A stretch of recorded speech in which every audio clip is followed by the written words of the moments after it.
Novak Djokovic pulled out of the Australian Open with injury. Tennis fans might have a lengthy wait before they see him again. Novak Djokovic could reportedly miss a couple of months with a fresh injury concern after retiring hurt from the Australian Open semi-finals.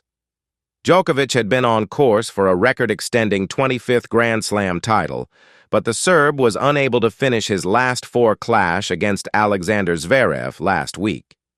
Djokovic had been struggling with his fitness during his quarterfinal victory over Carlos Alcaraz, and it appears the issue could present a long-term problem for the 37-year-old. As per a report from ESPN, whose tennis correspondent Chris Fowler consulted with sports injury analyst Marty Jaramillo, Djokovic might not return until the next slam of the year, the French Open. It comes after Djokovic hit back at critics who claimed he was faking his injury in order to win the mind games battle. The tennis ace posted an X-ray of his injury on social media, captioning it, "Thought I'd leave this here for all the sports injury experts out there."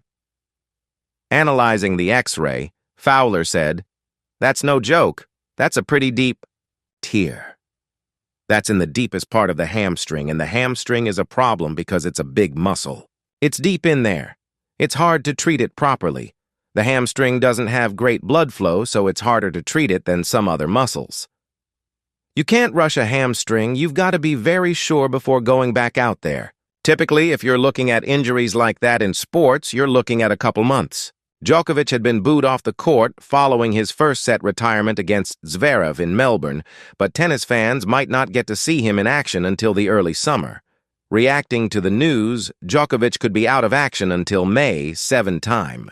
Grand Slam champion John McEnroe said, "So he'll be ready for the French.